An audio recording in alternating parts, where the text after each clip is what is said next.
Assalamualaikum warahmatullahi wabarakatuh. Alhamdulillah rabbil alamin. Allahumma salli ala sayyidina Muhammad. Penghormatan kami kepada Bapak Damrus selaku dosen pengampu mata kuliah Kepemimpinan Teguh Umar untuk kelas kami.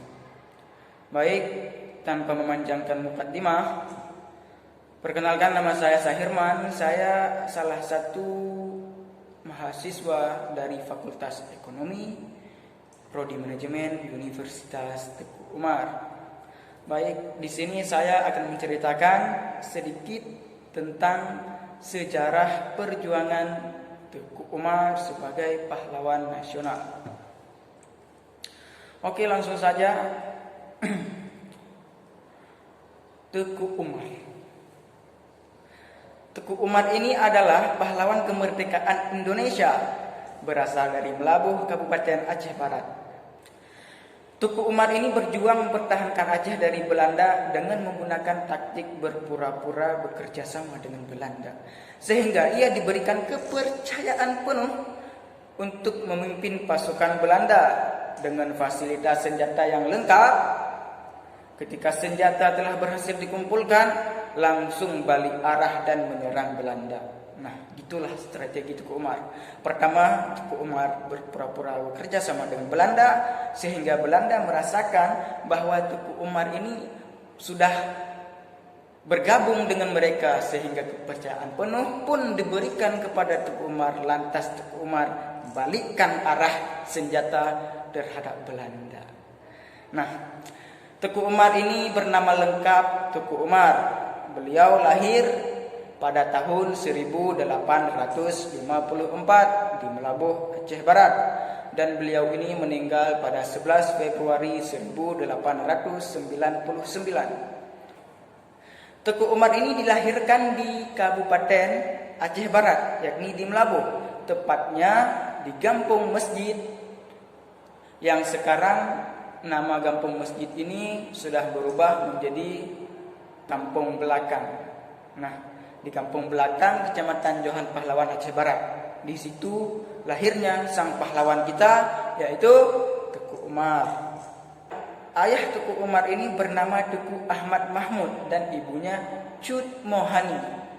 Dari pasangan ini dikarunia 3 orang anak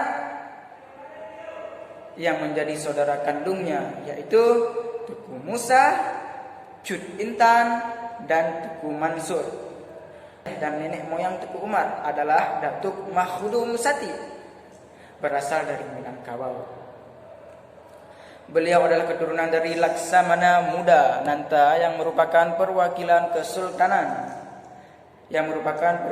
Kesultanan Aceh pada zaman pemerintahan Sultan Iskandar Muda di Pariaman. Nah, kemudian ada lagi yang namanya nilai-nilai kepemimpinan Teguh Umar. Jadi dari kepemimpinan Teguh Umar ini ada nilai-nilai tertentu yang lahir dari karakteristik beliau. Di antaranya adalah disiplin, seorang motivator, kemudian beliau juga dermawan dan sangat memperhatikan bawahannya. Kemudian ini juga organisator yang handal, suka belajar dan sangat sopan.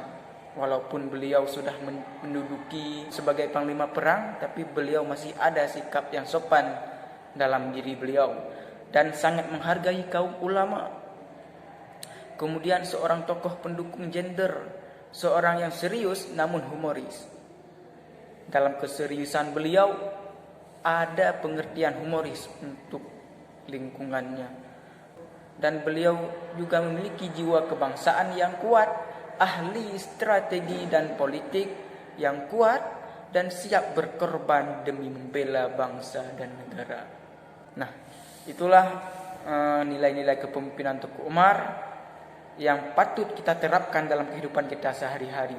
Walaupun kita tidak menjadi Teguh Umar yang sebenarnya, tapi dengan kita terapkan nilai-nilai kepemimpinan Teguh Umar ini, insya Allah kita akan sukses layaknya kesuksesan Teguh Umar. Kemudian selanjutnya ada peristiwa yang dilewati Teguh Umar, yaitu peristiwa kapal Nisero dan Hok Kenton. Nah, menyakeun urang Aceh perang ngon agi kanduri ngon doa. Pameo dalam masyarakat Aceh ini dikenal sebagai hadih maja, menjadi filosofi perang di Aceh. Jadi orang Aceh setiap ada peperangan dan diakhiri dengan kesuksesan menang dalam perang, itu selalu diakhiri dengan kenduri dan berdoa. Oke. Peristiwa penyerangan kapal Nisero dan Hockenton adalah sebagai dua dari sekian banyak peristiwa suksesnya tipu muslihat perang yang dimainkan pejuang Aceh. Bermula ketika Nisero, sebuah kapal berbendera Inggris, terdampar di Tenom, Aceh Barat di masa itu. Raja Tenom yang sedang gencarnya berperang dengan Belanda merampas kapal tersebut. Awak kapal-kapalnya juga disandera. Sebuah tuntutan diajukan kepada Inggris. Kapal dan sandera akan dibebaskan jika Inggris membayar tebusan $10.000. Dan Teku Umar yang saat itu sudah memihak kepada Belanda melalui taktik perang tipu Aceh, yaitu taktik perang gerilya. Ditugaskan untuk melakukan pembebasan kapal dan sandera kepada Teku Umar. Teku Umar meyakinkan Belanda bahwa Raja Tenom memiliki pasukan yang kuat. Karena itu, Inggris tidak berani menghadapi pasukan Raja Tenom, maka meminta bantuan kepada Belanda. Dalam upayanya meyakinkan Belanda, sebenarnya Teku Umar sedang membuat skenario. Ia menyatakan untuk merebut kembali kapal dan membebaskan sandera diperlukan pasukan pilihan dan persenjataan lengkap hingga mampu berperang dalam waktu lama. Belanda mengiyakan permintaan Teku Umar. Teku Umar bersama 32 tentara pun dan beberapa orang panglima berangkat dari Kutaraja ke Aceh Barat dengan kapal Bengkulen.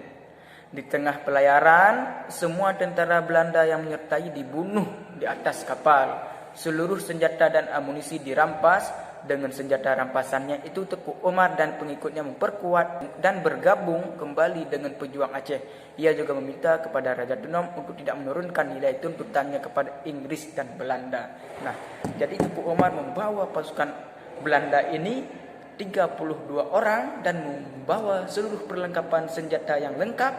Dan naasnya, rupanya taktik Teku Umar begitu hebat dan membasmi semua pasukan Belanda yang berjumlah 32 orang dengan sendirinya Teku Umar.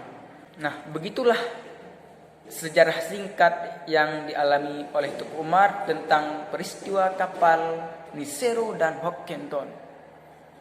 Nah, dari cerita yang telah saya uraikan, semoga bisa bermanfaat bagi kita semua dan bisa menambah wawasan bagi kita, khususnya mahasiswa Universitas Teku Umar yang berasal dari berbagai daerah. Bisa menjadi wawasan yang saya ceritakan ini, bisa menjadi wawasan dan bisa menjadi pengetahuan bahwa Teku Umar ini adalah seseorang pahlawan yang sangat hebat pada masanya di Aceh Barat. Demikianlah yang dapat kami sampaikan. Lebih dan kurang kami mohon maaf. Kami akhirul kalam, hadanallahu iyyakum ajma'in. Wassalamualaikum warahmatullahi wabarakatuh.